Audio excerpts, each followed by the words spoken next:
hari ini saya ingin katakan begini.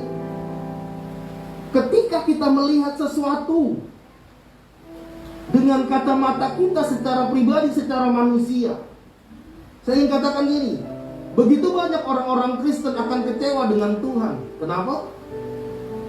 Karena sepertinya hal-hal yang kita pernah ceritakan, hal-hal yang pernah kita dengar tentang kemahahebatan Tuhan, tentang kemahakuasaan Tuhan, tentang kedahsyatan Tuhan membuat orang sakit jadi sembuh, hari-hari ini sepertinya tidak terbukti. Kenapa? Kalau Tuhan dahsyat, kenapa nggak Tuhan tolong itu orang-orang yang ada di Wisma Atlet? Kenapa nggak Tuhan tolong orang-orang yang ada di rumah sakit yang saat ini berjuang untuk nyawanya? Seakan-akan kita membuat ini, aduh kenapa seperti ini? Tapi justru di tengah semua situasi yang seperti ini, saya ingin katakan gini, sebenarnya kita harus melihat bagaimana Tuhan sedang membangkitkan satu karakter yang baik dalam hidup kita. Yaitu apa? Melayani seorang dengan yang lain dengan kasih. Kita mungkin bisa menganggap, ya aduh, kok kayaknya Tuhan jawab.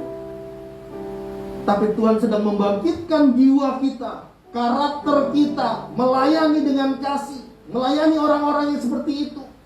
Layanilah mereka dengan kasih, supaya kita bisa melihat bagaimana ada tangan-tangan anak-anak Tuhan yang dulunya sudah mulai cuek, yang dulunya sudah mulai gak perhatian, yang dulunya sudah ada di zona nyaman ketika mereka berada di gereja. Ketika Tuhan berikan kenyamanan, mereka sudah gak peduli lagi dengan orang-orang di sekitarnya. Tapi saya katakan hari-hari ini saya menyaksikan bagaimana anak-anak Tuhan, orang-orang di luar sana sedang berlomba-lomba justru untuk berbuat kebaikan, memperhatikan orang-orang di sekitarnya. Sampai ketika kami membagikan sembako untuk jatah isoman, udah nggak usah, kami kemarin baru dapat dari si ini, itu udah nggak usah, kami baru dapat dari si ini. Begitu banyak orang-orang berlomba-lomba untuk berbuat kebaikan. Ini karakter yang sedang dibangun. Dan membangun karakter itu tidak mudah. Makanya saya pernah bilang, seringkali Tuhan lebih tertarik merubah karakter kita dibanding merubah situasi sulit yang sedang kita alami hari-hari ini. Karakter itu dibentuknya dari apa? Dari keadaan. Pandemi ini seharusnya ketika kita melihat dengan kacamata Tuhan, pandemi ini diizinkan Tuhan terjadi dalam hidup kita, karena Tuhan sedang membentuk karakter kita untuk kita lebih peduli dengan orang lain.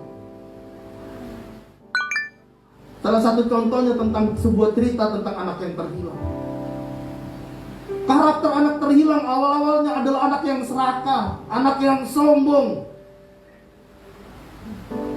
Karena dari kecil dia sudah hidup dengan bapaknya yang mewah. Dia nggak punya rasa hormat lagi dengan orang tua. Sampai-sampai orang tuanya belum meninggal, dia sudah minta itu harta warisan.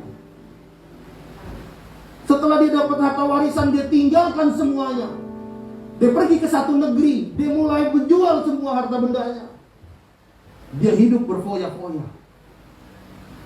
Dia berjudi, dia mabuk-mabukan, sampai akhirnya Tuhan izinkan sebuah keadaan yang membuat anak terhilang ini menjadi pribadi yang benar-benar terpuruk dalam hidupnya. Negeri itu ditimpa kelaparan hebat. Sampai-sampai firman Tuhan katakan mereka, anak yang terhilang ini, mau makan ampas bekas makanan babi aja nggak diizinkan. Bukan makanan babi, tapi makanan ampas makanan babi, sisa-sisanya babi. Jadi babi duluan makan, baru anak yang terhilang ini, tapi nggak dikasih, nggak boleh. Sebegitu luar biasanya kemiskinan itu terjadi. Badai itu Tuhan izinkan terjadi buat kehidupan anak yang terhilang ini. Gunanya apa? Memproses kehidupan, memproses karakter anak yang terhilang. Tapi yang menjadi pertanyaan, apa yang terjadi ketika anak yang terhilang ini mulai menyadari semua keadaannya di tengah proses itu? Bukan seperti bangsa Israel yang beberapa minggu yang lalu sudah saya jabarkan. Keluhan terus muncul dalam mulutnya. Sudah disediakan Tuhan, sudah disertai Tuhan, tapi muncul terus keluhan-keluhan. Tapi yang luar biasa dari anak yang terhilang ini, sekalipun dulunya dia sombong, tapi dia tetap bisa menyadari bahwa dia orang berdosa. Dia mengambil satu komitmen dalam hatinya, dan dia berkata dalam hatinya, dia bilang, nanti kalau aku sudah sampai kepada bapakku, aku akan bilang sama bapakku, jangan pernah anggap aku anaknya, cukup anggap aku menjadi salah seorang upahan bapak. Dahsyat banget. Dia nggak mau lagi disebut sebagai anak. Kenapa? Karena dia sadar dia berdosa. Dia sadar dia sudah mengecewakan Tuhannya. Tapi dia bilang apa? Cukup jadikan aku salah seorang upahan Bapa.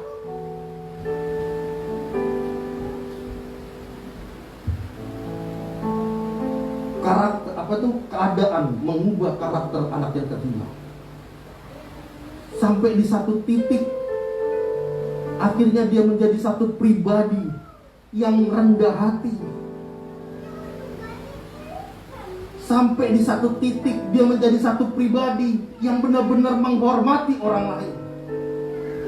Menjadi satu pribadi yang menghormati orang tuanya.